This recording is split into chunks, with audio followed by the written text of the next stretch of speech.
Welcome to the network of awareness, where we break the chains of fear-based programming and reclaim spiritual sovereignty. Through connections with our reflections, we gain elevation.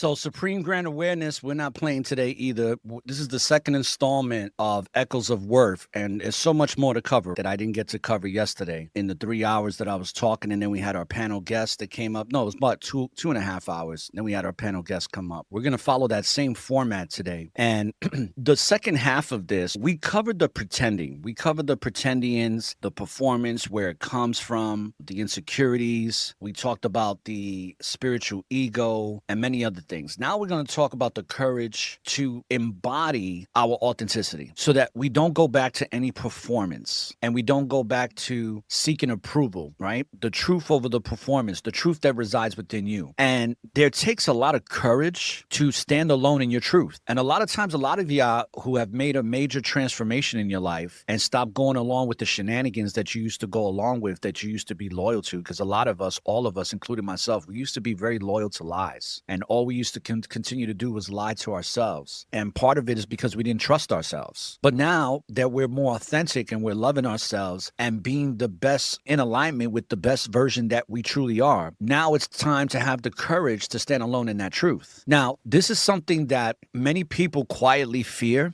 is standing alone and having that courage to stand alone in their truth. Because very few people openly admit this. Standing alone, one of the greatest pressures that we experience as human beings is the pressure to belong to a group, to belong to some type of organization, to belong. Because I know I like to belong to something. I don't want to just be a hermit and be by myself all day, every day in my house. We're wired to have meaningful connections with our reflections. We're wired to shake each other's hands and give each other's hugs and kisses and have physical intimacy. And it doesn't mean that it's all about sex or anything. It's just about having that companionship with others. And from the moment we're born, we're wired to seek those connections. We seek the approval from our families. Those are the first people. The first people we usually seek approval from, if we have them around, is our mothers and our fathers. And if we don't have them around, it's either our grandparents or our guardians or whoever we look to as a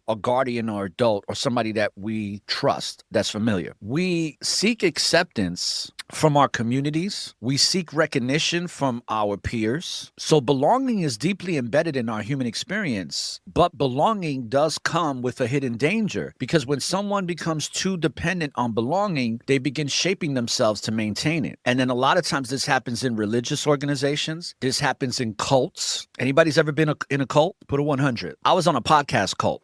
I was in a podcast cult. I didn't know it. Now, we weren't physically around each other, but online, it was very cult-like. And the leader of that cult could do no wrong. And he was like one of the most ratchet people. And it's crazy how you bypass this when we start to venerate people or look up to them in a certain way where we kind of lose ourselves. And that's why I wasn't trying to be disrespectful to the sister in here, child, when she said, I look up to you. And I appreciate that. But I think it's more important that we look up to ourselves, and we can admire people, we can honor them. But once it turns into a veneration or some type of parasocializing, like happening right now on social media a lot, where people parasocialize and they look at these people like they're godlike and like they can do no wrong and like they're icons. But it goes deeper than that. But it comes back to this belonging. There's a danger when we start shaping ourselves to maintain this belonging. And a lot of times we silence our opinions, we silence ourselves. We don't even talk. We soften up our truth and we compromise our boundaries, if we even have any. And I can tell you, in my experience, I didn't start setting boundaries until I was 44 years old. So I was boundary-less for 44 years. Only thing I knew how to do was spell the word boundary. That's about it. I had no clue how to set them. And it cost me.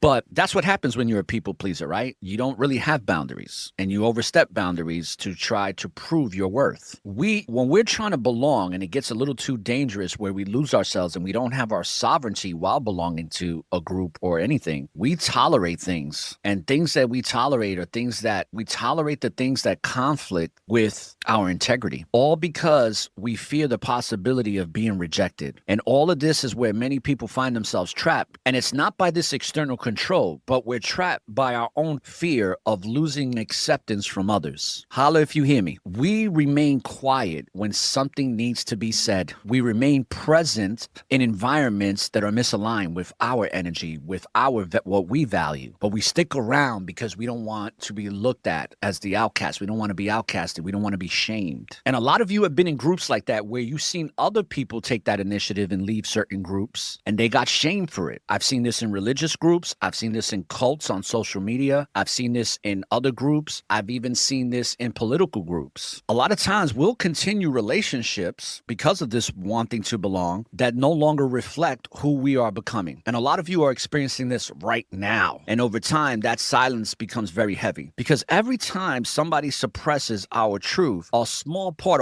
of not our truth, when we suppress our own truth, let me rephrase that. When we suppress our own truth, a small part of us disconnects from ourselves. Now, here's where the courage enters the equation, right? The courage to stand alone in your truth, because authentic growth eventually brings someone to a moment where they must make a choice, a very definitive choice. Do they continue performing in order to belong to the group, or do they speak their truth even if it means standing alone? And one thing I want to say too is that anybody that comes up on my panel, as long as you're not disrespecting or trying to bully or trying to mock and criticize somebody like if they ain't worth shit, you're good. You're golden here. You can express all your truth you want, but if you do those things, you're going to get dropped like a bad habit and I'm going to forget you the moment I drop you. But there's something called self-respect. And that's something that when we start being more authentic and trusting ourselves, we anchor into that self-respect. Self-respect is one of the most powerful forms of belonging someone can experience. And I'm going to tell you something. There's people that don't like me on here and it's all good. You know what I'm saying? There's probably more people that don't like me that do, and that's okay. I embrace it because I realize that most of society doesn't respect themselves. So when they're in the presence of people that do, it triggers them. It makes them feel uncomfortable because witnessing a mirror and they're looking into it and they're seeing something that's lacking in themselves. So instead of trying to work on that and figure out where that lack is coming from, they remain an unrealized potential, which turns them into a hater instead of a congratulator, right? And congratulations if you were in that mindset and you got yourself out of it. Now you went from a hater to a congratulator. When somebody respects themselves, they no longer need universal approval. Done. They don't need everyone to agree with them. They don't even need to be liked. They don't need to be accepted by every group. They simply just remain aligned to be accepted within themselves. They remain aligned with their own integrity. Now that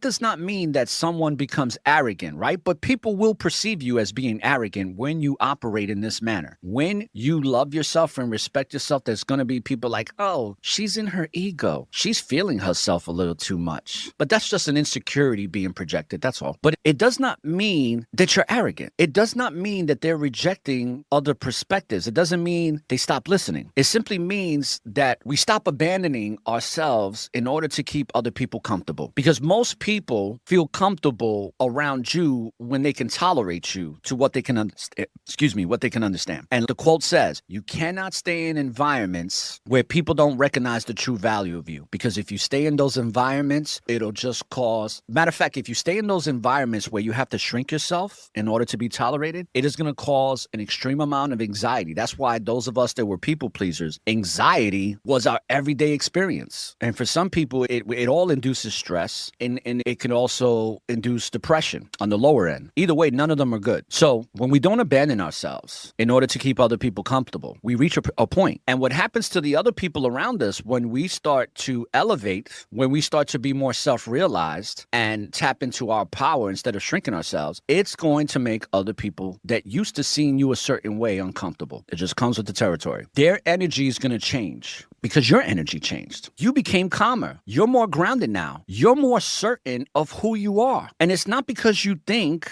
that you know everything. It's because you've stepped betraying yourself. That's all you did. You made a conscious decision to not betray yourself anymore, to not belittle yourself anymore, to not talk to yourself negatively anymore. Now, here's something very fascinating that happens when somebody reaches that level of alignment. The fear of rejection begins to lose its power because that individual realizes realize something important, that not everyone is meant to walk the same path with you. Not everyone is meant to resonate with the same truth. Not everyone is meant to understand your perspective. And that's okay. Because the goal of authenticity is not a universal agreement. It is, the goal is in alignment with the truth that resides within you. We all have greatness in us, but if we don't realize and respect and honor the greatness within us, we'll never tap into it. If we're not honoring our humanity, but still remembering that we come from divinity, then what we're going to do is we're going to really tap ourselves into the fear-based matrix. And we're going to operate off of an ego that completely is unrealized. And there's a lot of that in the world. Matter of fact, especially in this younger generation now that has grown up with social media, you got this thing called manosphere, which is hypermasculinity, which they look at the woman like she's the weaker vessel, which religion has supported that. And then you have the toxic femininity, where these women are like, I'm independent, I don't need a man, and this and that. And it's all of imbalance. And that's an imbalance that attracts more imbalance. But it's honored.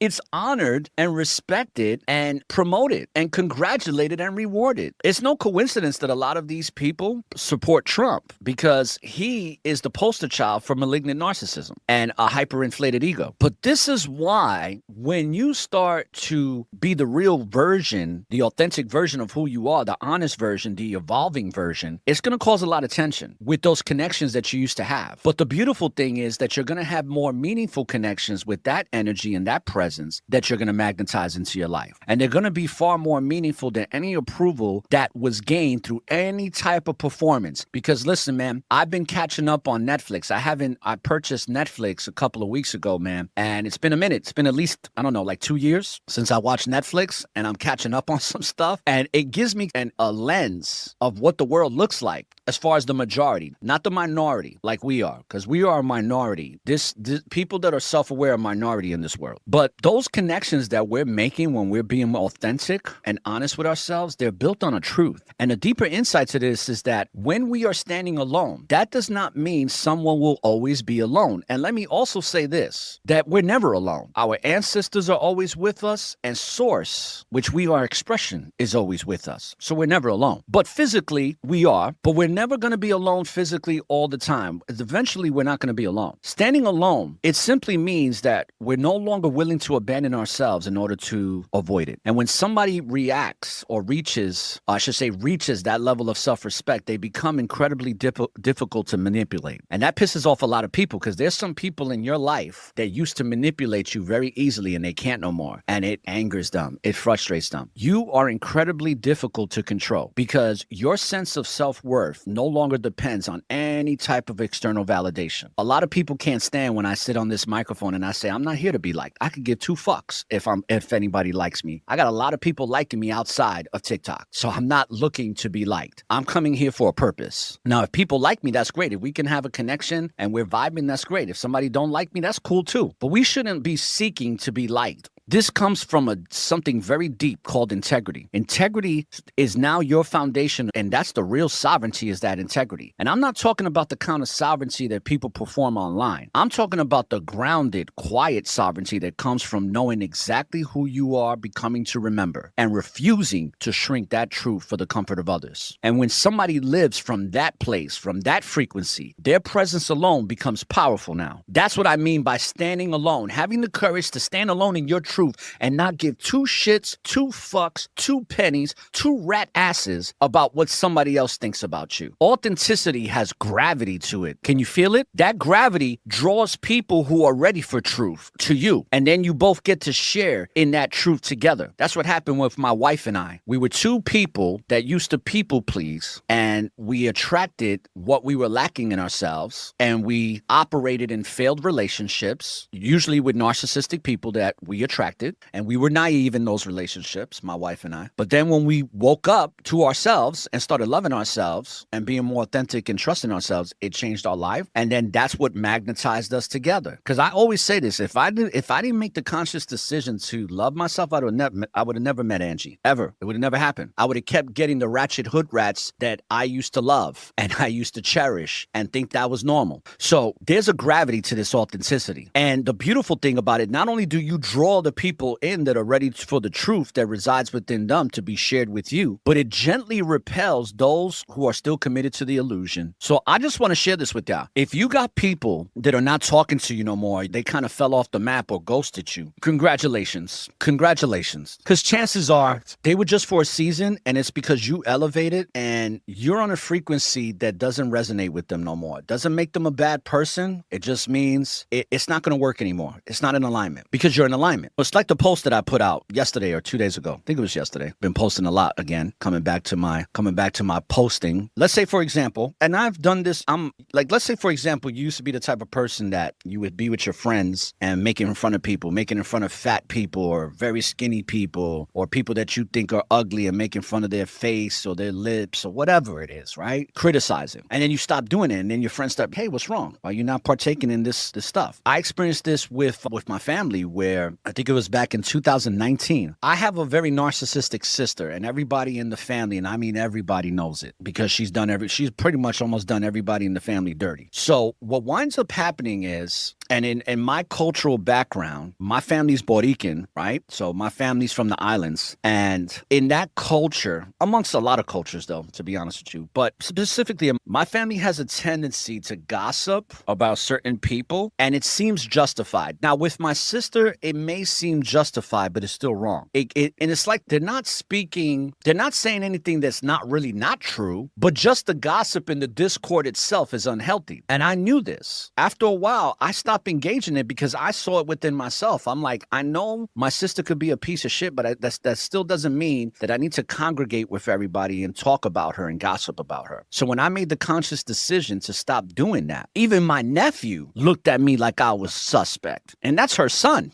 My nephew looked at me like I was suspect when I wasn't engaging. We was at my cousin's daughter's birthday party, and we were here in Florida, and you can see they're gossiping, they're talking about her, my cousin, him, her husband, a couple other people, and I wanted no parts of it. I just completely dismissed myself. Like, nope, not having it, and it was very noticeable. And the first person to look at me a certain type of way was my nephew. So if anybody's ever experienced that, put a 100 in the chat. But that's alignment, man. That's what alignment is going to do. And you got to have the courage to stand alone. You have to. And that's what I did at the party. I stand alone. I stood alone in those moments. And I did not partake in those shenanigans. I did not partake in the discord. I don't like my sister, but I love my sister. And I'm not going to talk bad about her because I got better things to do. You see, there's a cost to pretending versus the power of true. And I'm going to break this down just a little bit. The hidden cost to this pretending is that it always comes with a price. And sometimes that price is subtle and sometimes it's emotional. Sometimes it's even psychological, but it's always there. You see, every time somebody performs an identity that is not in alignment with their authentic self, they create a friction within their own being. They create a gap between who they are on the inside and who they appear to be on the outside. And I've experienced this a lot with people who perform here on TikTok, and then I have a private conversation with them offline, and it's literally like Jekyll and Hyde. And the Jekyll I like better than the Hyde. Yes, I know what I'm talking about. But there's a gap, and that gap requires energy to maintain, energy to protect the image, energy to monitor how they're being perceived by others, and also that it takes a lot of energy to adjust their behavior so the performance stays believable, right? They got to make adjustments. This is what narcissists do a lot. A lot of narcissists, they make adjustments when you start picking up on their lies. So if you start to come across lie A, B, C, and D, now they got to bring you lie A, F, G, because pretending requires constant maintenance. You have to remember the role you're playing. You have to remain consistent with the image that you created. Back in the days when I was growing up in the Bronx, I remember that there were dudes, there was brothers that used to hustle and make a lot of money, and then they lost out on opportunities or they had good jobs and they were flossing. And in order to maintain the floss, in order to maintain the image, when they didn't have a lot of money, they still were driving that BMW, that Mercedes Benz. But guess what they were eating for dinner? Fruit Loops, Cheerios, cornflakes, with water, not even with milk, with water. Remember those days? With water, just so that they can maintain an image of, I got the Beamer, I got it made, I'm popping, I'm flossing. I saw this all the time growing up in New York City, just to maintain the image. And if anybody's ever ate cornflakes with water, it's disgusting.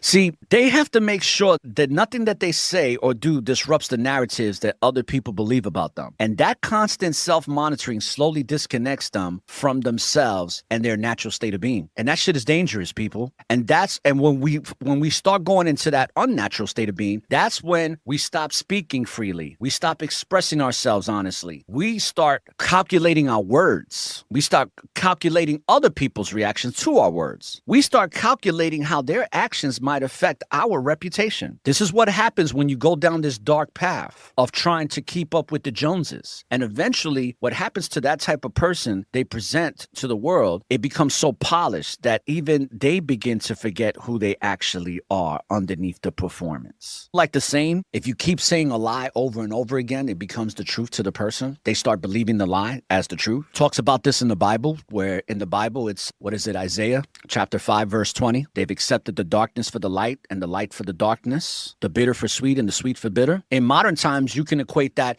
to where people have accepted the lie for the truth and the truth for the lie. And that's what you see here, especially in American society. It's on steroids. That's why being sovereign, it almost makes you a public enemy to society, because you are breaking the fear-based matrix that you once subscribed to. That's why I always say, just because we're born in this shitty-ass, whack-ass, bullshit, superficial matrix that wants you to consume until you die, doesn't mean you have to die in it. You can vibrate out that shit. The same matrix that we're all born in, we don't got to die in it. And a lot of us ain't. A lot of us are not going to reincarnate into that soul snare trap. We're not going to go to the false matrix light tunnel to the moon. We're going to go in the opposite direction. We're going to be in the void. Very dangerous to play a role and get lost in that role where you don't even know who you are no more. But let me tell you this. Here's where the psychological weight of pretending becomes very dangerous and heavy. Deep down inside, deep inside, every human being knows when they are not living in alignment with themselves. They feel it. A lot of times they feel it in the quiet moments when nobody's around. They feel it in the tension that they carry, and they feel it in the subtle anxieties of constantly protecting this identity. And that internal tension can quietly influence everything. I've experienced this before. And what does it affect? It affects our relationships. It affects our creativity. It affects our emotional well-being, because authenticity is a natural human state. So when someone is allowed to be themselves without the fear of rejection, their nervous system relaxes. It's like a fusion happens. And now you are fully erect in your nervous system, also known as the spear ritual, because the spine is a spear that goes into the pelvic bone. And the tip of that spine looks exactly like a spear. That's why it's called the spear ritual, because we walk with that spear, and that's our ritual. So the nervous system relaxes. What happens when the nervous system relaxes? Our mind is clear. Now we got clarity. Now our creativity flows freely. Now our presence becomes more grounded. And when someone is pretending, their system is always on guard. So they're always adjusting. They're always calculating. You ever been around a narcissist? You ever look at their eyes and the way their eyes go back and forth? You ever seen that? They're calculating. Narcissists are very calculating individuals. They have to be. I was around a malignant narcissist, and her computer system was like some Elon Musk. It was like all the time. And that constant vigilance slowly erodes any inner peace. Now contrast that with the power of truth. What do you have? Because the truth operates a little bit differently. What the truth does, just like what love does, it simplifies life. Love is simple. Truth is simple. And that truth that resides within you, when you truly honor it, respect it, live it, be it, it simplifies your life. It simplifies the lessons and frequency, energy. So when somebody lives in alignment with their authentic self, there's nothing to maintain. There's no role to remember to play. There's no persona to defend. There's no mask that they think they have to keep intact. The only thing that exists is honesty with self, which allows you to project that honesty with others. And those that are honest with themselves will see you for who you truly are. And that's what I call having a meaningful connection with your reflection to gain elevation. We are now tuned in to the network of awareness. And honesty has a very unique kind of power, because it frees someone from that exhausting bullshit task of controlling perceptions of others. They say what they mean, and they do what they say. They mean what they say, and they live according to their values. And listen, if anybody is single out here and wants to be in a relationship, let me just give a bit of advice. If you're looking for a significant other, a partner, a companion, one of the first things you have to see when you're getting to know that person is if they share the same values. Because if they don't, that relationship ain't going to work. You got to live according to your values. And that alignment creates an internal stability that performance can never achieve and never will. Because the truth requires courage in the beginning. But once somebody embraces it, it becomes incredibly liberating. Now you're not going to fear exposure. Now you're not going to fear being misunderstood. Listen, man, every time I come onto this microphone on TikTok, I am misunderstood every single time. I'm pretty sure there's already probably 10 people that have misunderstood this message since I started already today. You're not fearing being imperfect because you remember you come from divinity. What is there to worry about? This dream that you're in, this dream that we live in is temporary, but our souls are infinite. They're forever. It's a beautiful thing when you can accept yourself as the human or the spirit that's having a human experience. And that acceptance removes the pressure to appear flawless in front of others. And the interesting thing that often surprises people is that living in the truth does not make somebody's life easier in every situation. Hell no. Sometimes honesty disrupts relationships that were built on illusions. It's going to come with some friction. Even sometimes authenticity challenges the environments that were comfortable with conformity. And speaking truth invites disagreement all the time. But even in those moments, something deeper remains intact with you. And you know what that is? Self-respect. And self-respect is probably one of the most powerful forms of internal peace someone can experience. Because when somebody respects themselves, they no longer need to trade authenticity for approval. Let's go. Nothing like to stay here screaming radio.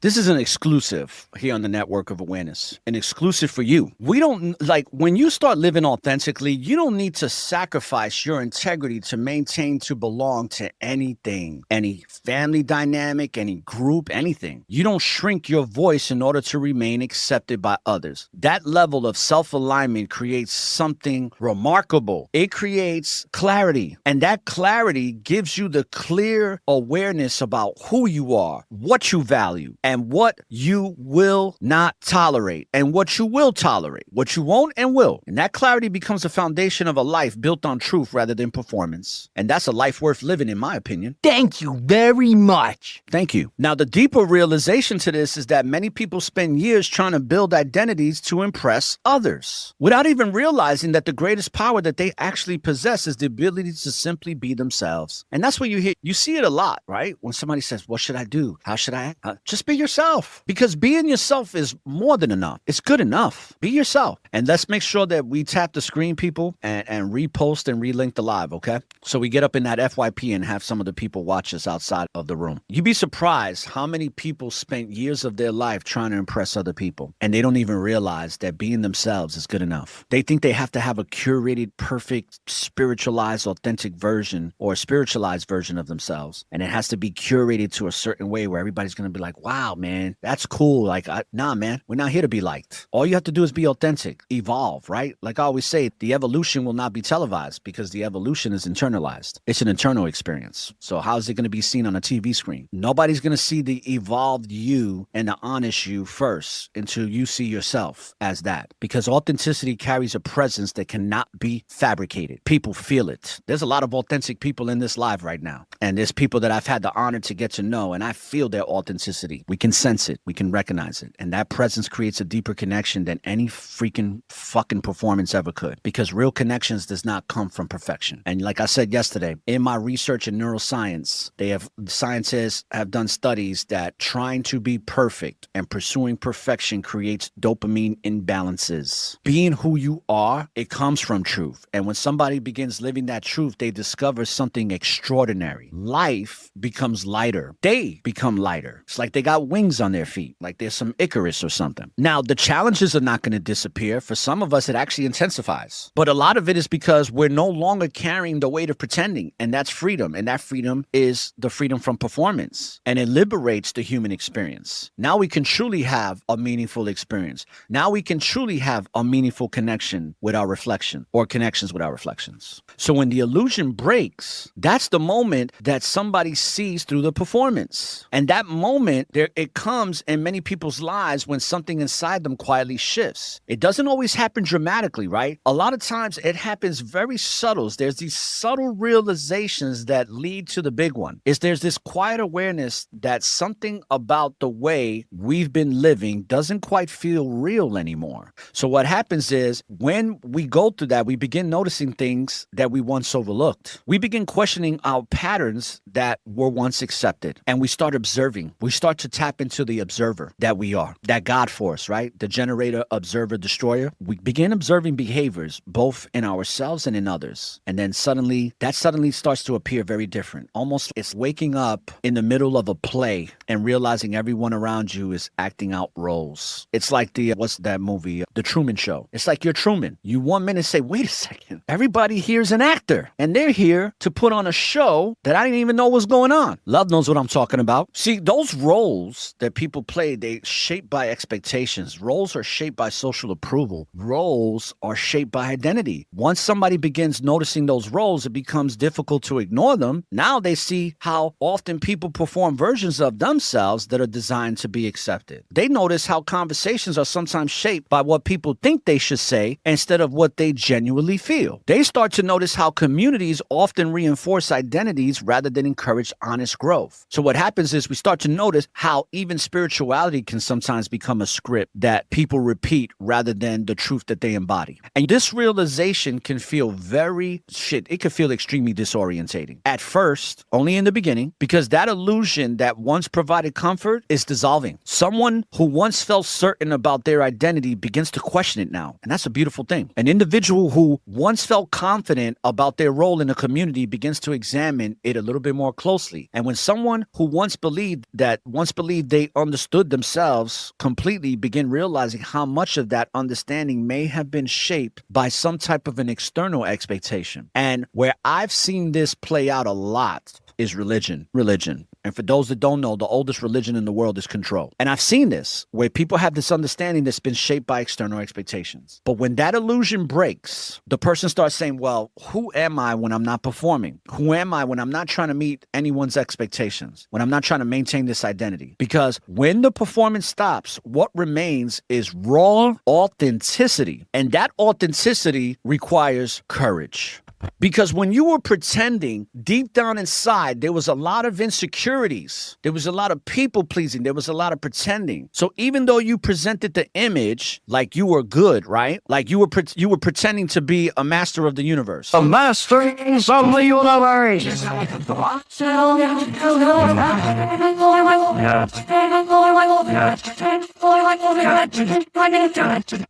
But deep down inside, that's a performance on the outside. A lot of people pretend to be masters of the universe, but they ain't mastering shit. Deep down inside, it sounds like this. And that takes a lot of energy, by the way, to pretend and to stay pretending just to be accepted. They begin understanding, recognizing, they start to notice how often they were shaping themselves to be accepted. How often they stayed quiet when they wanted to speak up and say something, but they stood quiet. When they pretended to understand something that they were still learning. That happens a lot. People pretend to understand something that they're still learning, and they're too scared to say, wait a second, I don't understand this, I'm still learning. Because they got to play the role. Those realizations are very humbling, people. But there's a big lie that humility is weakness, and humility is a superpower. Humility is a doorway. Humility is a portal. Humility is like you have that moment where you become open to seeing yourself more clearly than ever before. Gratitude for the gifts, people. Keep them coming. Because when these illusions break, the truth has space now. We talked about this yesterday in part 1 of this series. The truth has space to enter now because you made space. You made space for the authenticity. The truth does not demand perfection either. The truth simply asks for honesty with self. Honesty about who we are. Being honest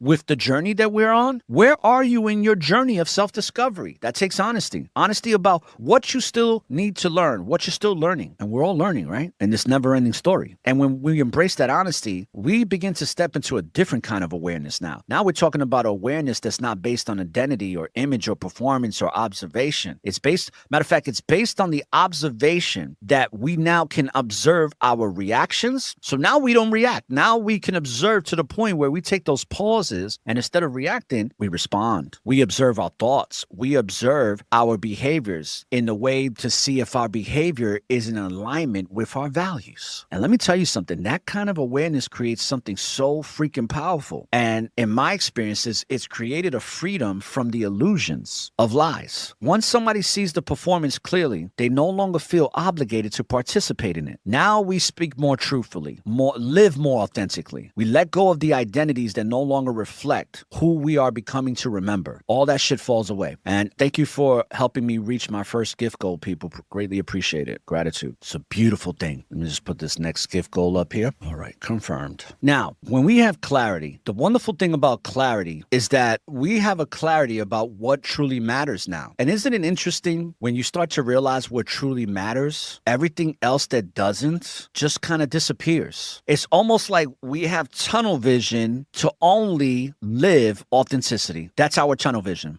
I'm only going to give a shit about what truly matters. I'm going to have clarity about what is truly real in my life. And I'm going to have the clarity about what is simply a role that was being played, because the clarity begins the new chapter now. Now we're getting rid of the role. Now we're turning the pages. Now we're not trauma dumping. Now we're not being codependent. We're turning the pages of our book of life. We're not living in a page of the book of life. We're not reading the same bullshit page that we should have turned 5 years ago. We're not still stuck on that page no more. Living truth is far more powerful than pretending to understand it. Let me say that one more time for the people in the back that maybe not heard that message. Living truth is far more powerful than pretending to understand it. Because when somebody lives truth, their life becomes the teaching. And that's why a lot of your life experience is a classroom to teach for somebody else to learn. Your life becomes the teaching. Your behavior becomes the message. Those that choose to be authentic, their presence becomes the reflection of their awareness. And let me tell you something, this network of awareness is so powerful because there's a lot of authentic impression that is leaving an energetic impression that's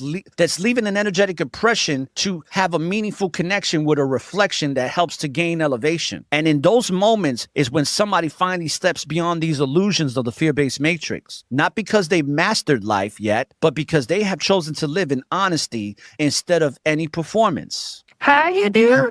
How you doing out there? Hold on. Let me tell my dog to stop banging on my door. See, my dog can feel my energy. He wants to come in and join the fun. Matter of fact, my dog is authentic.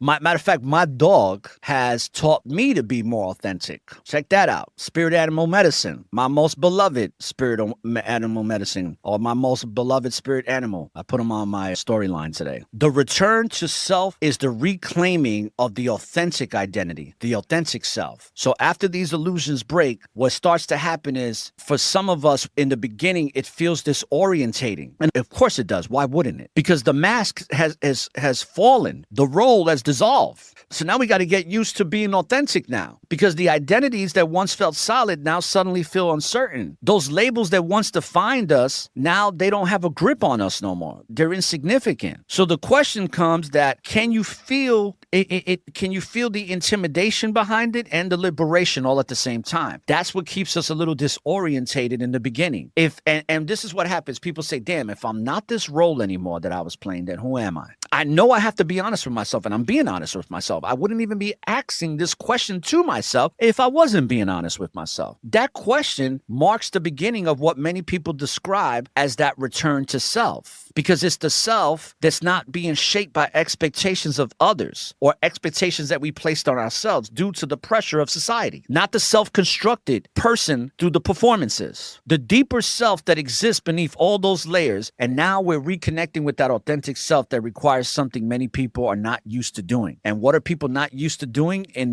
this world of consumerism, in the hustle hard communities, in the hustle hard society? What's hard for us to do is to slow the fuck down. Slow down. Like Brand Nubian said, slow down.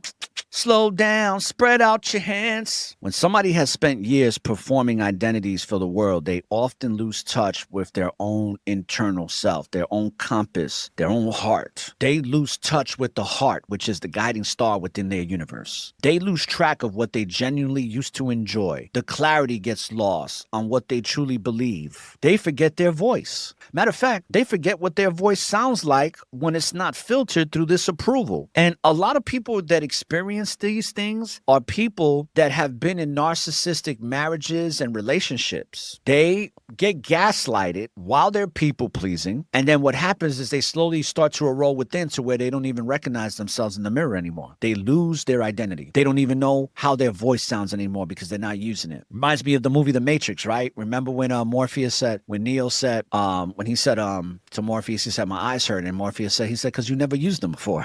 Well, that's what happens. We stop using our voice. We stop speaking up to where we don't, it hurts to speak now because you haven't been using it. It's just like working out. If you weren't doing push-ups for a while and you start doing push-ups, it's going to hurt. So there's an alignment that becomes the new foundation. Now we're getting out of the performance role where we're not like, how is this going to make me look in front of people? No, now we say, does this reflect who I truly am? Is this honest for me? How can I live with integrity instead of how can I maintain an image? Now this process is not comfortable, at least it's not always comfortable. Maybe sometimes it is. But when somebody begins living in alignment with their authentic self, they sometimes realize that certain aspects of their life were built around roles that no longer fit them. So what happens is some relationships may change. You might have environments that may take a drastic shift. Even some of these communities that you're involved with may feel less aligned than they once did. This has happened to me a lot because I was a people pleaser. So once I was on that journey of self-discovery to start loving myself again, man, there were so many things dropping, so many layers dropping to where I wasn't heavy no more. I was walking around light and bright. See, I wasn't just like a lot of us, we spent a lot of time glowing in the dark. But when we start to be more authentic and we start to shed the layers of conditioning, of the toxic conditioning, now we start glowing in the light. These transitions are very emotional because when we're letting go of an old identity, it can feel like losing a part of ourselves. But in reality, something very different is actually happening. You're not losing yourself. You're actually rediscovering yourself. You're rediscovering parts of you that have been laying dormant that existed before the performance began. But the curiosity that was once suppressed is now free. The creativity that we were hiding that was laying dormant in the shadows, now it's got the light shined on it. Now you're singing, this little light of mine, I'm going to let it shine. But it's not even a little light. It's a big light. This big light of mine, I'm going to let it shine. Let it shine. Let it shine. Let it shine. Now your voice ain't quiet no more. You're reconnecting with yourself. And now everything starts to unfold because now you start living more naturally. Now you start noticing the trees that you never noticed before, the grass, the flowers, the squirrels, the birds, and you take it all in. You're like, damn, this has been around me the whole time. But because I was too busy performing for others, I couldn't even appreciate my freaking environments. But now you do because you're no longer trying to be something you're not. You are simply allowing yourself to remember who you truly are. Shout outs to all the people embracing remembrance. There's an important part of this process that I don't want to miss, people. When somebody's connecting with their authentic identity, they stop needing to compare themselves to others. And this is huge, especially on social media, because I can't tell you how many people do this. And this is probably the worst thing you could do, especially if you're somebody that's building a channel and offering services or doing lives on anything, whether it's taking care of animals or learning how to craft copper, whatever it is. Don't compare yourself to other people. It's probably one of the worst things you can ever do. But so many people do it. It's one of the reasons why I got a lot of jealous ones that envies in these little pockets in the spiritual communities, these little miscreants, I call them, because they're constantly comparing themselves to me. They're looking at my numbers. They're looking at their numbers. They're looking at my influence compared to their influence. I don't do that shit. I don't compare myself to anybody. I have never, and I can honestly say this, I've never been jealous of another man in my freaking entire life. Ever. Never been jealous of another man. Ever. Now, I have been jealous, though. I was jealous of a woman. I was jealous of my daughter's mother. And I share this sometimes because that jealousy ran deep with me, that it created a disease. My jealousy came from the fact that I didn't get to see all of those meaningful moments of when you're raising your child from the moment they're born and you see them take their first steps, they say their first words, watching them fall and get back up, teaching them how to eat by themselves, teaching her how to potty training. I didn't get to experience any of that. And that shit left left me bitter and jealous on steroids. But that's about it. And not to digress or go off in a different tangent. My apologies, people. That was a phone call that came in. I have nothing but Apple products, so when my phone rings, everything rings. The iPads, the desktop, the MacBook, the cell phones. Anyway, listen, people, if there's any advice that I give some of the people that take my coaching sessions is don't compare. Please don't compare. Don't measure your worth against somebody else's journey. Stop competing for recognition. Don't compare. Because if you're going to measure your worth against somebody else's journey, then you don't have any worth. You're not realizing your worth because you're too busy trying to compare it to somebody else's journey. Every individual understands and evolves at their own pace. It's just like the awakening. You can't force somebody awaken. You can't, like I put in the post, you can't shake somebody awake that's committed to sleeping. It's just like I wrote in a poem that confidence is creative and it has no competition. When a flower is growing, a flower grows towards the sun, but that flower is not concerned or even trying to compare to see what other flowers are blooming equally wise as the one that's blooming. Now, when you don't do that, when you stop competing for recognition with others, you get to recognize something deeply important, that every human being's path is unique. Every person's growth unfolds differently. Every single individual here and in this world understands that the evolution is at their pace. And once somebody embraces that truth within themselves, they release the pressure to appear more advanced than they are. They stop trying to make themselves look more important than others. They become comfortable with saying, you know what? I'm still learning. I'm still growing. I'm still evolving, like we all are here. That humility is powerful because it becomes one of the strongest signs of your authentic awareness. Because someone who truly knows themselves does not need to exaggerate who they are. Because when you truly know yourself, you don't need to exaggerate. You're comfortable standing exactly where you are in your journey, on your journey, and you're grounded with that authenticity, and it creates something rare in a world that's filled with performances. That's why you stand out like a freaking sword, because it creates a genuine presence. Presence does not need to demand attention. It does not need to seek validation, and it damn sure just simply exists in alignment with the truth. And when somebody reaches that point, their identity is no longer something that they construct. It's something that they live naturally. Not perfectly, not flawlessly, but naturally and honestly, because that honesty becomes the new foundation of their spiritual path of self-discovery that leads to self-mastery. You know what I love about being real is that there's a quiet power to that. There's the kind of strength that you don't have to shout out. The power of being real. I'm talking about those of you that chose to be present, and that presence doesn't need to dominate a room. It's the kind of influence that doesn't rely on convincing anybody of any damn thing. You're just simply being real, and that's powerful. Especially in a world where so many people are performing versions of themselves, that authenticity is going to stand out more than people actually realize. And y'all know what I'm talking about, because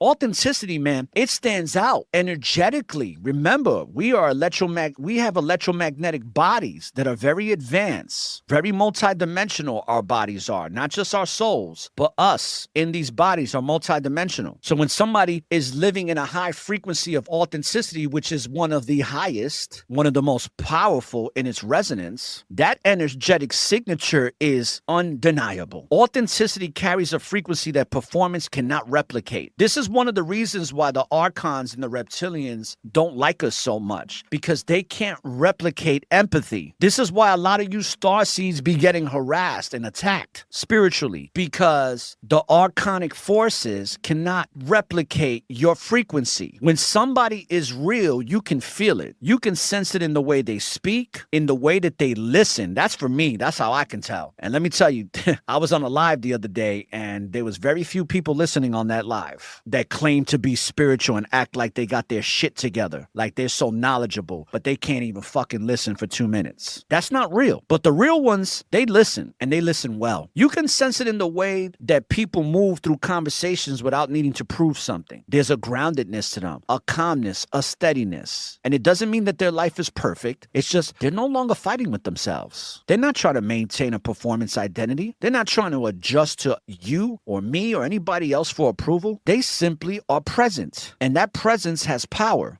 Now, here's something fascinating that happens when somebody begins living authentically. And it's challenging, people. And a lot of you have experienced this, and you are experiencing it presently, and you're going to continue to experience it in the future. What happens when we live authentically is we become a mirror for others. Now, we're not doing it intentional. We're not trying to teach anybody like I'm being authentic and I'm putting a mirror up. No. You're just simply being real with yourself. You're being yourself. That authenticity has a way of exposing illusions. Like my wife says, illusions. When somebody who is real enters a space that's filled with performance, the contrast becomes very visible. I experienced this. I used to go to a live that this dark empath used to host. And every time I used to go to his live, this is exactly what I experienced. Because there was so much fucking performance in there. It was like on steroids. Matter of fact, they should have called the channel the Performance Channel. Because the Spiritual Performance Channel, that's what they should have called it. Because there was so much performance going on that anybody that entered that room there was authentic. They were public enemy number one. And then that's when you would see all the little bullshit passive-aggressive comments flooding the comment section. But when other people are around you and around that authenticity that are real, they're inspired by it. They want to look into that mirror and be like, Calgon, take me away. I love this reflection. Give me more. I want to see more. Because they see someone living honestly and it gives them permission to do the same. They realize that they don't got to keep pretending no more. They can speak more openly. It happens here all the time. It happens here because people realize when they come here, they can let go of the pressure to maintain appearances. We want to accept you as you are, not what you're trying to pretend to be. We don't want that here. We want you, the true you, because that's what makes this a network of awareness. If we don't get the true you, the true authentic you, then this is a network of performance. But that realization can trigger defensiveness, not because authenticity is attacking anyone, but because truth naturally illuminates contrast. Someone who is grounded in authenticity does not use their truth as a weapon. We're not trying to expose others, not trying to force anybody to wake up. No, we're allowing others to have their own journey, to simply live in alignment with who they are. Because real awareness understands something deeply important, that everyone evolves at their own pace. Some people are ready to confront their illusions and some are not. Some people are still learning through those illusions, and both experiences are part of the human journey. Someone who lives authentically does not need to argue with illusions. And this is a valuable lesson that I had to learn, because I used to argue with illusions quite often when I was younger. We don't have to correct every misunderstanding. We don't need to prove that our awareness is deeper than somebody else's. No, you just stay grounded in that truth. And over time, the grounded presence begins influencing the environment around us. That's why conversations here are so damn honest, because people feel safer expressing themselves, because they don't feel the pressure to perform, because that pressure to perform dissolves. Authenticity creates space for more authenticity. That's what the network of awareness is about. It's a lighthouse that's creating space for authenticity. True influence does not come from force. It comes from example. See, we can say a lot of beautiful things on these lives, and we can say all the right spiritual things, but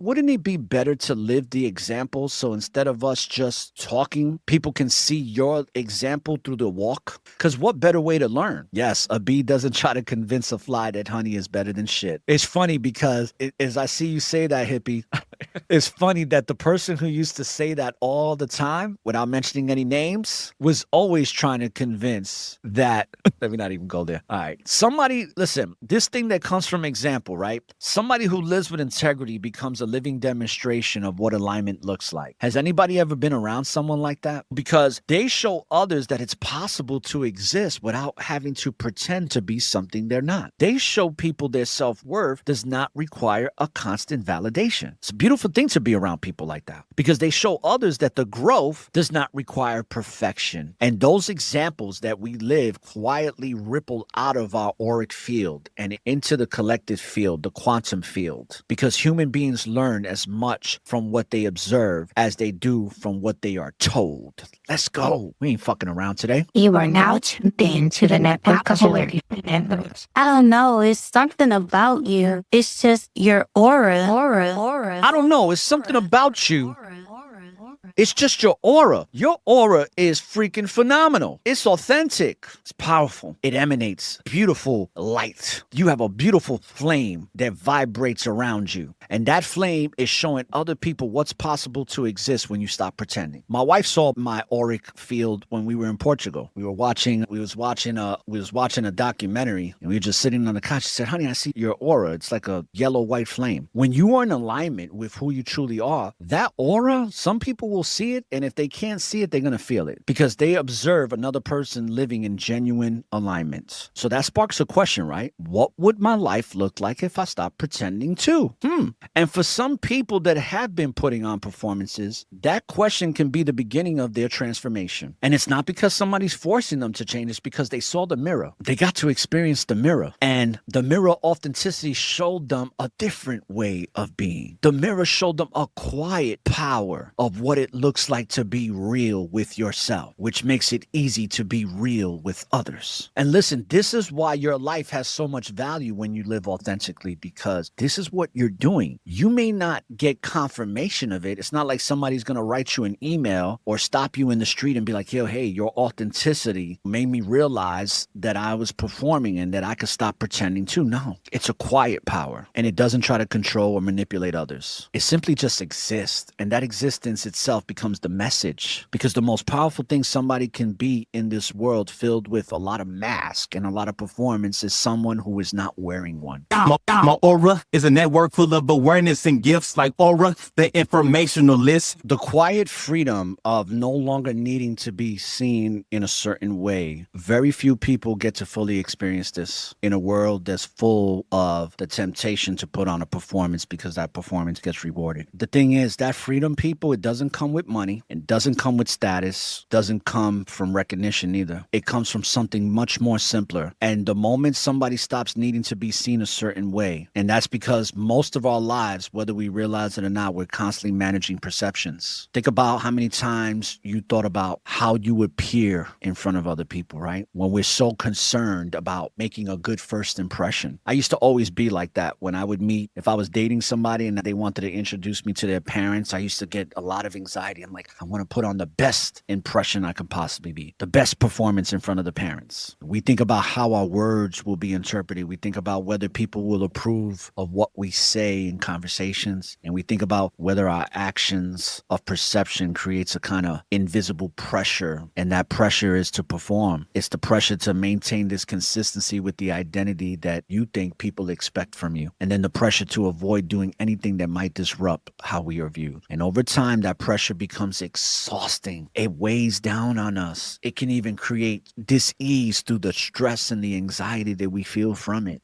Because maintaining an image like that requires constant attention. It requires somebody to filter themselves, monitor, adjust, filter, monitor, adjust, filter, monitor, adjust. It's like you got a second job in order to remain acceptable within the expectations of others. But when something finally gets released, and when we release that need to control perceptions, what happens is our energy starts to shift. And when that energy shifts, now we can speak more naturally and express ourselves more honestly. Now we're acting in alignment with our values rather than reputation. And with that shift comes a remarkable sense of relief. It's like you take a deep breath. You're like, because the mind is no longer occupied with managing appearances. It simply is free to experience these lessons in frequency energy, which I like to call life. Now, does this mean that someone becomes careless or insensitive? No. It means that the authenticity is not about ignoring the impact that we have on others. It's about removing the artificial layers of performance that prevents the genuine interaction with others. That's when people say, I don't need to be seen like I'm perfect, because I'm not perfect. They can admit when they're wrong. Let me tell you something. One of the most powerful things that I ever did was admit when I was wrong. When somebody no longer needs to appear like they're so fucking intelligent and smart, when someone no longer needs to maintain the image of having everything figured out, now you can explore all of the uncertainties in life without any shame. And that's an openness that creates a level of honesty that is rare in many environments out here. And people, let's make sure we tap the screen and repost, because I'm getting the message that they'll shut shut the live down. Yeah, I'm noticing that the numbers are not the same today, so definitely there's something going on. But that's okay. Those that are here are meant to be here. Listen, speaking on that, right? When we release the need to control perceptions and stuff, it's going to change the way people respond to you, because some people are going to become more comfortable around you and some people are going to become more uncomfortable around you. But the ones that feel comfortable around you is because they don't feel any pressure to perform themselves. You'd be surprised. It's crazy because I've had this happen to me so many times where I've had people say, you know what? You know why I like you so much? And I'm like, no, why? There's like, because I could just be myself around you. I don't feel like I gotta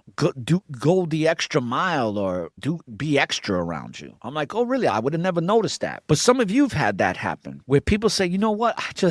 I could just be myself around you and it feels really good. And most of the time what happens is when those people get to meet you or be around you for the first time, they want to be around you more often because they're not experiencing that. Matter of fact, for those of you that remember when I did the interview with Baba Excel from Atlanta, Georgia. So I went to Atlanta, Georgia a couple of weeks ago for 2 days with my friend Billy Izzy from New York. And him and I met together in Atlanta with his sister, and we went to go meet up with Baba Excel, and Baba Excel did some ascension work with us. So we had some real meaningful conversations that night. And then we also got up the next day for a little while in the afternoon. And after we spoke for that 1.5 day, and we dropped him off to pick up his car, I got out the car to basically thank him for the ascension work and stuff. And when I went to go shake his hand and just give him props, and he hugged me, it wasn't a regular hug. It was like a hug like, damn, it's good to be around people like you, because I don't get to experience this a lot. And he didn't. He doesn't. He's not having those types of conversations amongst the environments that he's around. So when you get to have those meaningful connections with your reflections, it does something for you that you cherish it. And I felt it in the hug. I felt it immensely. It's so wonderful when people feel less pressure to perform and to speak honestly. They feel safe showing their humanity around you. They feel safe in showing their humanity because you remind them that they can honor that humanity and still remember that they come from divinity, because authenticity creates safety psychologically. But others may respond differently, people. Some people may feel uncomfortable when someone stops performing, because performance is often unspoken rule in many social environments. So when somebody refuses to play the game like I did in my family, it disrupts the pattern. And that disruption feels unsettling for those who are still attached to maintaining appearances. And a lot of us have experienced this in many different environments. I particularly have experienced it in several, especially in the family. But when somebody who's embraced authenticity understands something, they understand something so important. They understand that they're not responsible for managing other people's comfort with the truth, with their truth. Hell no. They are responsible for living in alignment with their own integrity. And when somebody accepts that responsibility, the fear of perception begins to dissolve. Now, all of this approval and needing everybody to understand them and all that shit is out the window. That shit don't exist no more. There's no need to shape an identity to fit with every social circle. So instead, they begin forming connections based on something far more meaningful. And what that is resonance. They connect with people who appreciate honesty. They connect with people who respect authenticity, people who value integrity more than image. And those relationships feel different, don't they? They feel a lot lighter and grounded and genuine because you're grounded in a mutual understanding and awareness. Because when two people are not performing for each other, real connection becomes possible. And my wife has shown me this, because I don't perform for my wife and she doesn't perform for me. And our relationship is healthy in the sense that there's like this constant stream that hasn't ended. It's just always present. People talk about the honeymoon stage lasting for 6 months. Well, my honeymoon stage is still going on, and it's been almost 2 years. It's been 2 years that I've been in this honeymoon stage, and it's not going anywhere. If anything, our honeymoon stage keeps getting stronger every day. Those relationships feel different when you're being authentic. When you're around people that don't need to be seen a certain way and trying so hard to be seen a certain way, those people are damn near impossible to control, because many forms of social pressure rely on manipulating perceptions, don't they? They tell you this in marketing and sales, that sales is all about manipulation. But why does it have to be? Because some other fucking Tom, Dick, or Harry said that so? Think about it. I want y'all to really think about this. There are many forms of social pressure that rely on manipulating perception. And it's because of the fear of judgment, the fear of rejection, the fear of criticisms, the fear of misunderstanding, the fear, the false emotions appearing real. But when somebody has already accepted the possibility of those things, the pressure now has lost its power. They are free to speak truthfully because they're free to act with the integrity. They're not adjusting themselves to satisfy other people's expectations. That freedom creates a calm confidence. The confidence that someone who knows that they no longer need to prove who they are to anybody. They simply just live it. Don't try to be liked. Just be authentic. And whoever likes it, great. Whoever doesn't, great. But you're still authentic. Because opinions are like assholes. Everybody's going to have one. But those opinions don't need to define who you are. Your identity is not built on other people's perception. Your identity is built on truth. The truth and nothing but the truth. So help you God. Gotta take a deep breath for this one. You are now tuned in to the Conscious Hour. It's time to take back your power. It's time, people. It's time. The time is now. The time to take back your power is in the eternal now. The present doesn't have to wait for the now. One of the most fascinating illusions that emerges within spiritual community is this idea of hierarchy. And let me just, I'm gonna expound on this for a little bit because there is no hierarchy in divinity. I'm gonna be honest with you. There's something that irritates me, and I have to work very hard to remain centered and not be bothered by it. But it takes a lot of effort for me to, if I'm gonna be honest with y'all. And anytime I hear somebody say, I'm gonna be very transparent here. Anytime I hear somebody say that I'm nothing in the eyes of the Most High, it does something to me. I don't know. It just really pisses me off. And I'm pretty sure it's a lot of reasons for it because of some of the people I was around that we used to say that all the time, and which I'm not gonna even go there. But there's just something that it just does something to me. Like it gives me the shit face. You know, when you're constipated and you're taking a poop and you got that face, that's the kind of face I get when I hear somebody say that. I'm like,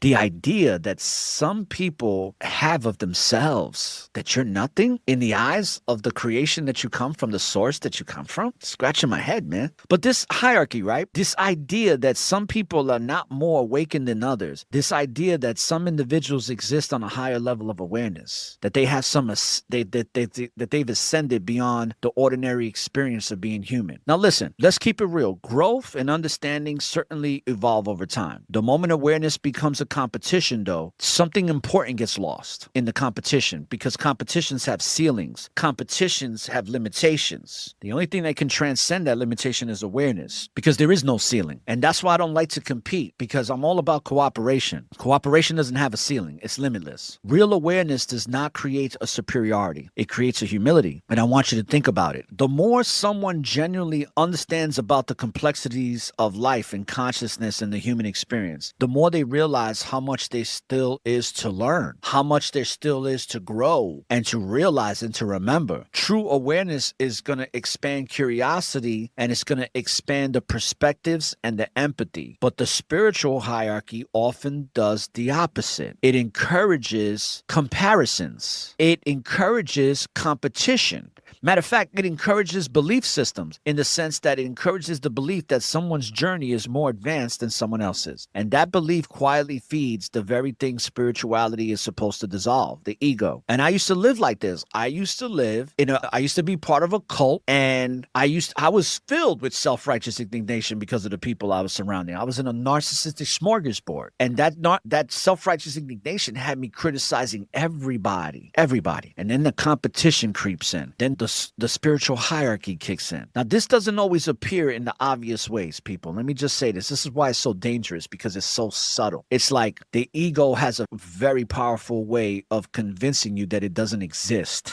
Just like I was talking about yesterday, the greatest trick that the ego ever pulled was making you believe that you transcended it. It's just the same thing with the greatest trick that the devil ever pulled was convincing the world that he didn't exist. And the subtleties happen through the tones, through the language, through the way somebody speaks speaks about others who are less aware, the way somebody positions themselves as being more enlightened. And that's when you hear things like, they're not ready for this level of truth. And even though that might be true, it doesn't need to be said because it is the truth. That's something that's just there. It doesn't need to be expressed. They're operating from a lower vibration. That might be true too, but that's not for us to say. Now, sometimes, listen, those observations may contain a degree of insight. Let's keep it real. But when those perspectives begin creating separation between the us and them, something important has shifted. And I have to say this, I'm all about unity consciousness, right? But there are people that I don't like, and there's people that I don't like to be around because their energy is not, I don't feel the resonance in their energy. I don't like it. I don't like being around it, especially little snaky people,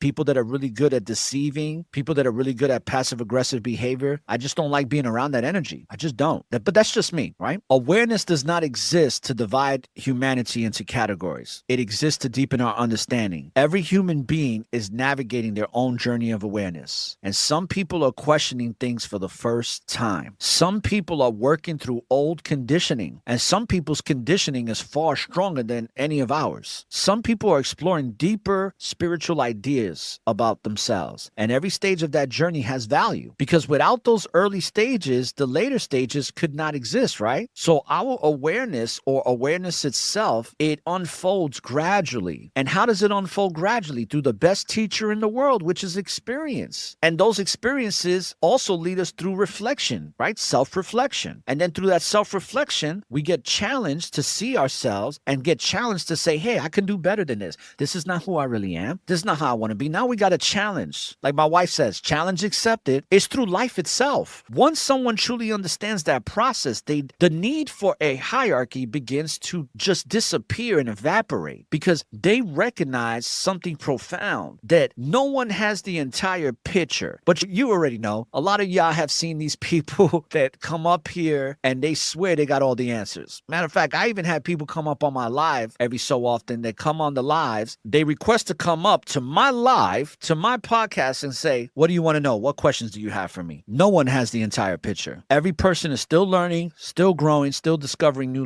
levels of understanding and awareness. And this is where the true humility emerges, because someone who is generally grounded in awareness does not look down on others who are earlier in their journey. They remember what it looks like and what it feels like to be there. They recognize that growth happens through time and experience. Time and experience. You can't force somebody to see what they're not ready to see, because that doesn't lead to transformation. Instead, what we do is we practice patience with people like this when they're on the beginning stages of their journey. Patience. This is what I'm doing with my brother. We listen. They share their insights when appropriate, and that's it. That's what we do. We share when it's appropriate. And the best time to share is when we're being asked to share. Hey, what do you think about this? Bro, what do you think about this? Sis? Well, since you asked, lada. Now you can tell them about the awakening and all these things. You can tell them how there's fluoride in our water, how there's GMOs in our foods, how there's chemtrails in the air that have aluminum that lead to all these different types of disabilities and dysfunctions. Now we can talk about these things because we were asked. It's welcomed in. It's not forced upon. And then they're ready to listen, because we understand that awareness is not about being better than somebody else. It's about becoming more honest with ourselves. And that honesty dissolves the superiority complex. When somebody is truly honest, they see their own blind spots. They see their own conditioning. They see the ways their perspectives continue to evolve. And that awareness creates a real compassion, a great compassion for others who are navigating their own path and are on their journey of self-discovery. But there's a paradox here. The people who genuinely embody awareness are rarely the ones claiming to be the most evolved. When you are a master of your universe, you don't got to tell nobody. It's like my father said, right? Like I said yesterday, one of the most profound things I ever heard was, don't talk about what you're going to do. Just do it. Once it's done, you don't have to talk about it because everybody else will. This is where the growth really happens. There's a lot of you out here that are being so authentic that you remain curious. See, one thing that I've realized on my journey is that the people who embody awareness are really the ones claiming to be the most evolved because they're usually the ones asking the most questions. They're usually the ones remain curious. And this is something that I get to experience when I interview people on the podcast. The authentic ones, they recognize that consciousness is far too vast for any one person to fully grasp it. And anybody that says they have a full grasp on consciousness, they're full of shit. But you're going to come across these people, the ones that always have Kundalini awakenings every other day. Oh, I had a Kundalini awakening in my shower. I had a Kundalini awakening when I was eating my Cheerios. I had a Kundalini awakening when I was at the gym. It's a lot of Kundalini awakenings. I'm talking about authenticity here. I'm not talking about performance. I'm talking about the ones that recognize that consciousness is vast. I'm talking about the ones that practice humility, that creates something, that humility creates something beautiful. It creates a meaningful connection with our reflection to gain elevation. Because when hierarchy dissolves, comparisons dissolve with it. And when comparisons dissolve, people can finally meet each other as equals, not as competitors, not as teacher versus student, not as, oh, we're gonna compete with each other to see who's got the biggest pee-pee so we can have a pee-pee swinging contest. That is the one that where you see yourself as fellow travelers navigating the complexities of existence itself together. And that kind of connection is far more powerful than any hierarchy could ever fucking create. Because when people stop competing for spiritual status, when people stop competing completely, this world is going to make a drastic shift when we stop competing with each other. But no, we've been tricked and we've been tricked through sports that competition is healthy. That's the narrative that gets pushed. Competition creates limitation. Cooperation transcends that limitation through awareness. And that's going to be far more powerful than any hierarchy, because when we're supporting each other's growth, it's inevitable for our community to transform. Because now you have individuals that are replacing their ego with empathy. Doesn't mean they get rid of it. They're just giving more attention to the empathy. It replaces the competition with what I like to call unity, consciousness, collaboration. Also known as UCC, or if you was to say it briefly, is and suddenly spirituality stops being about who is more awakened. This is a spell that needs to be broken in the spell of racism. Just because somebody is of a darker or lighter complexion than you does not mean that they're better than you. Because I've met people of a lighter complexion that could run faster, jump higher, think faster than people that are darker, and vice versa. I remember one brother, older man, used to talk about because he was so melanated that he was a trendsetter because of it. And I said to myself, really? And then people was like, yo, why is he stealing all your shit and claiming it to be his? I was like, I don't know. He claims to be a trendsetter, but I haven't seen him set one fucking trend since I met him. Oh, his trends are my trends now. He's taking my trend and making his own. So I guess that's how he sets them. You got to get rid of this division of comparison that doesn't really exist. That's all been perpetuated through entertainment and competition that induces trauma, and then trauma becomes the accelerator, because that's where most people are operating from when they start comparing. It's a trauma. We can't transform communities, spiritual communities, through trauma. See, truth is simple. Awareness is not a ladder of success that you climb. You know how they say you climb the corporate ladder? It's not that. Awareness is not a ladder. Awareness is a journey, and every human being is walking their own path along that journey. That's right, Mighty. It's good to see you, sis. I hope everything is well with you. That's where the self-worth comes in, because without it, it's like you're lost. It's like you're walking in a dark forest with no moon and no sunlight and no light whatsoever, not even light within you to navigate through that darkness. Being authentic comes with a great responsibility. And there's something that's so powerful that happens when we stop performing for this world. When somebody recognizes how much their life has been shaped by this invisible audience, an audience made up of expectations, and usually those expectations come from your family, right? That's where the first expectations come from, family. Y'all know what I mean. Put a 100. I want to see who's paying attention. Put a 100 if the invisible expectations of this invisible audience first came from family. The expectations come not only from family, it comes from society, from communities, from even like for us on social media, from our followers. And I used to go through this in the beginning when I first got on Instagram and Twitter and then TikTok. I felt like I was obligated to show up for my followers, for the people who support my channel. And one of my friends had to be like, yo, you don't owe these people shit. Take a break. Let them miss you for a while. You don't got to be there every day showing up. You can take a break. You need to take a break. And then I started to, and it really helped me to do some digital fasting and not feel like I had to be obligated to show up for people all the time. A lot of these expectations comes from our friends, our colleagues at work. Sometimes these expectations even come from strangers. And without even realizing it, many people begin performing for these audiences. They say what they believe people want to hear. And then they present themselves in a way that fits the role assigned to them. And then that shapes their opinions so that those opinions are solely based on maintaining approval from others. So what happens? We hide ourselves in that and hide those parts of ourselves that might disrupt the image others have created. And slowly life becomes the performance, becomes the stage. And that performance may look successful on the outside like it does for a lot of people, but it's exhausting on the inside. And when I say exhausting, it's exhausting. That's why when I was seeing these manospheres guys that are in their mid to late 20s, even their early 30s, I was telling my wife, by the time that dude hits 40, 45, he's going to be exhausted. And when he's not getting that narcissistic supply that he used to get when he was younger, he's going to age quickly. You ever seen a narcissist that doesn't have narcissistic supply? No energy supply? You ever seen how fucking fast they age? Because they're energetic vampires. Without your energy, they become weak. They start to shrivel up. I've seen this. Man, I've seen this shit happen in a 2-week period when I had dumped this narcissist that I was with. And then I spoke with her 2 weeks later and she looked like she aged 10 years. Because the only reason she looked young is because she took 10 years from me. She took my life force and she was feeding off of it. Once that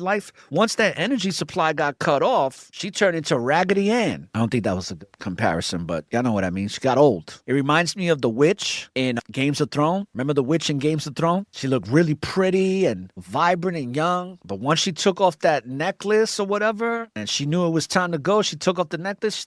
She was a shriveled old little hack. She was shriveled up, boy. She was wrinkly. She had all these geriatric spots on her, but that shit is real, man. That's real. Because these people, they feel the pressure to perform, and that performance becomes with the pressure to remain consistent with it, to avoid making mistakes, to calculate being perfect and maintain this role that others now expect you to play. But eventually something shifts when we can ask the questions that begin to appear in the mind. And that's when somebody says, when they have a breakthrough, they're like, what would my life look like if I just stopped being this way and I just be this way? Or what would I say if I wasn't trying to maintain this image? What choices would I make if I wasn't so worried about how others perceive me? Those questions mark the beginning of a profound transformation in an individual's life. Because the moment that we stop performing for this world, now we can do something. We can start to rediscover who we truly are. Because at one point in time, we all experienced the spell of forgetfulness. All of us are coming out of the spell of forgetfulness through remembrance. If we choose to, right? If we choose to stop performing for others. And that's the difference between what you truly want and what you were conditioned to pursue. That's when you can see the difference. You can see it too in what people believe and what they were taught to repeat to believe. This happens a lot in religion. I've seen this hundreds of times in religions through my walk. That awareness creates space for a choice. That choice is powerful. For the first time in a long time, you get to choose the path that you want to walk intentionally. Because now it's not based on will it impress other people? Will it maintain a reputation? No, it's based on what feels aligned with the truth that resides within you. Because when somebody stops performing, they sometimes realize how many environments around them were built around that performance. And that shit can be, I'm not going to say traumatic. It could be for some, but it's eye-opening. It's a shock to the system for sure for a little bit. And for some for a longer time, it could be a very traumatic experience. But it's one that's necessary. Because what happens is once the performance stops and you got to see the environments that were based on performance, some relationships are going to feel very different and you're going to notice it in the way the conversations change. And that's because some of the expectations no longer apply. And occasionally some people may not understand the transformation. So the moment someone stops performing, they begin attracting people who resonate with who they truly actually are. Not the character, not the performance, but the real person beneath all that that shit, beneath all those layers. And those connections are different. I call them the connections with our reflections to gain elevation. That elevation is the difference. You're elevating, you're evolving. That's why I'm so grateful for my wife, because my wife has helped me to evolve into being kind and to being more peaceful and letting go the desire to confront stupidity and to confront the haterism, so to speak. It's not worth it. It's not worth to put all that energy into that bullshit. You got better things to do. And that's the beautiful thing about these relationships that are built on authenticity, is that they're not built on expectations. And you notice that when we stop performing, our mind immediately becomes quieter. You ever notice that? Because when I stopped performing, when I stopped people pleasing, my mind, I was like, hey mind, nice to know you. I didn't even know you were there. So peaceful now. It's not filled with all this shitty ass fucking noise. Now my decisions become clear. Now we have a sense of worth within ourselves. Now we have the echo of self-worth. The sense of self becomes stronger now, because we're no longer dividing our energy between who we thought we were or who we thought we should appear to be. We just be authentic, real. We take the good, the bad, and the ugly, and we embrace it all, and we alchemize it into something fucking beautiful. That's what we call being holy. We become whole. Now we start to realize, I'm not broken. Never was. I'm whole. And that wholeness carries a presence that others can feel. It's a calm certainty, a grounded confidence. It's the quiet confidence of someone who knows they no longer need to prove themselves to others. Congratulations to all the people who gave up the people-pleasing mask. I don't think you realize how powerful you are now. Glory! The greatest freedom a person can experience is not external validation. It's internal alignment. And the moment when our lives reflect our truth rather than somebody else's expectation is when we reach that point that we are no longer performing spirituality. We are living our spirituality. We are the living proof. I had to tell somebody last year, it was this guy on TikTok telling me that I need to read scriptures, that I need to read more scriptures. And I said, sir, I'm going to say this as respectful as I possibly can. I don't need to read any scriptures because I am the living scripture. Thank you very much. Let me say it one more time. I don't have to read the scripture because I am the living scripture. Live and direct. Big difference. And I'm not saying that there's not meaningful things in the Bible and stuff like that, but you are the living scripture. You haven't figured that out yet? Because that's what that book is all about, is to remind you that you're the living scripture. Listen, there's a difference between awakening and pretending to be awake. Let's just keep it real. There's a big difference. And it's an important distinction when someone can learn on the path of awareness. And that is that awakening is not an identity. Awakening is a process, a never-ending process. But somewhere along the way, especially in these modern spiritual community spaces, awakening has been turned into a label that people have attached themselves to. I'm awakened, I'm conscious, I'm operating at a higher level. Great. But now it becomes this performance thing. Those statements might feel empowering, but they can quietly create a trap for us and a soul snare. Because the moment somebody claims to be awakened as a fixed identity, they unconsciously create pressure to maintain that identity. And if somebody disagrees with their ideology and that identity, they're going to take it as disrespect because they feel like you're disrespecting them. That's when people start taking things personal. And that pressure appears a lot. And when that pressure appears, you know what escapes us and starts to fade away? The honesty. Because if somebody believes they must appear awakened, admitting confusion is going to be difficult for them. Admitting that they make mistakes becomes uncomfortable. Even admitting they're still learning becomes threatening. So instead of continuing to grow, they begin to protect the image of being awakened. And that's where the awakening quietly transforms into a performance without you even realizing it. Now contrast that with the genuine awakening and what that actually looks like. Do you see how much conflict can come about when those two present forces are in the same room? Real awakening does not make somebody feel superior. It makes them more aware of their own limitations, but the awareness will transcend the limitations that they are aware of. Listen, we don't need to have all the answers because we already have all the answers. We just will find them when the time is right, when we are in alignment to know the answers. That's why, if you ever notice, when a lot of people come up here asking questions, a lot of times I stay quiet and I just let them process the question. And when they process the question, they start to realize that they answered their own question because the answer was there. They just had to trust themselves enough. And sometimes trusting themselves enough is being in a space like this network of awareness where they can be more authentic in themselves. Give me 1 second. All right. Pardon the interruption. So what I was saying was when they're in a space where there's a lot of authenticity, they feel comfortable enough to be at peace to answer their own questions. And some of you that have been rocking with me for a while have seen this happen time and time again. I know Hippie's seen it. I know Red Eye Dragoness has seen it. I know Nick has seen it. Some of you have been rocking with me for a short period of time, so you probably haven't seen it lately. But this happens all the time here because all you got to do is give somebody a little bit of space to be at peace, and then they just they realize that they already had the answer. They answer their own question. That's the beauty of self-worth. That's the beauty of self-trust. That's the beauty of self-respect. That's right, Firestarter. Thank you for saying that. I really appreciate that. That warms my heart up. Yeah, you're not going to be judged here. The only time that you're going to see me get a little riled up, maybe even a little hostile sometimes, is when the parasitic energy comes in. I say this, I don't like a bully. I don't like guys that bully other guys. I don't like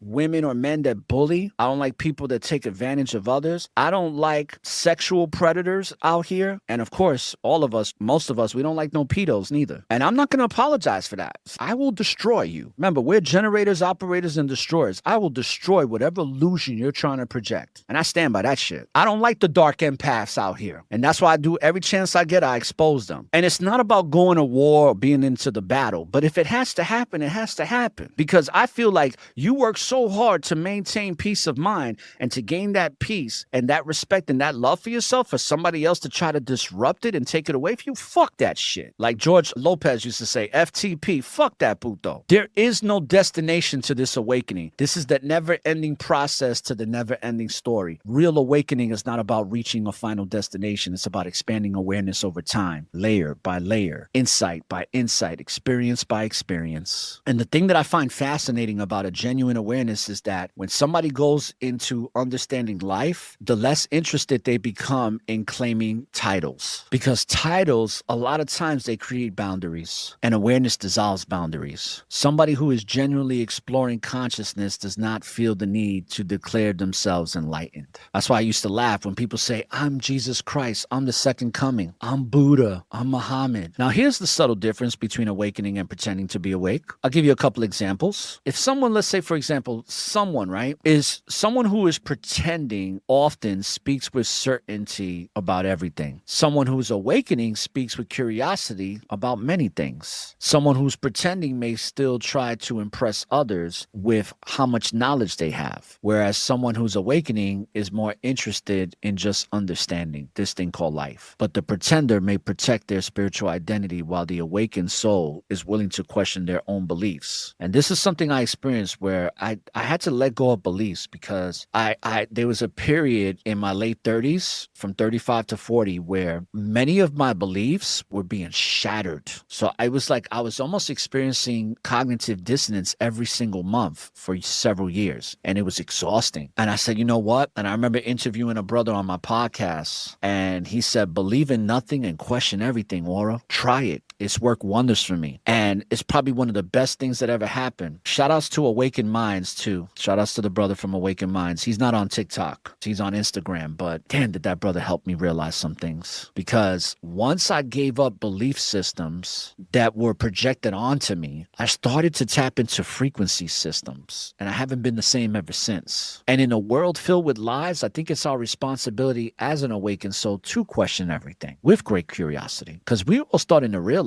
that everything in this world is inverted. This fucking whole entire civilization has been hijacked. That's why this shit is so unsustainable. We already know, most people here know as starseeds, that we're not meant to pay to live on a planet that we're born on, especially a planet that is filled with abundance of resources. For us, because it's our birthright. We were born here. It's for us. Be willing to question your beliefs, because that willingness to question oneself is one of the most powerful signs of genuine awareness. Because growth requires humility. And that's the humility to admit when you're wrong, and also the humility to accept that learning never truly ends. We never stop being students. And then we never stop being teachers, because as the student, student, the more experience and the more you learn, the better teacher you become. I'm talking about the humility to recognize when your perspective needs to evolve. Awakening does not separate someone from humanity. It reconnects them to it. Because the more someone understands themselves, the more compassion they develop for others navigating the same complexity. Now we can begin to recognize that our own past conditioning does exist in others that are struggling with it presently. We were in confusion at one time, and we had to ask ourselves questions that needed to be answered within ourselves. That other people are in that same stage right now. We had to recognize that our own journey reflected in the journeys that others are having around us. And that recognition creates that thing called empathy. It's something that the archons can't do. That's why they're constantly siphoning through fear, because they can't express empathy.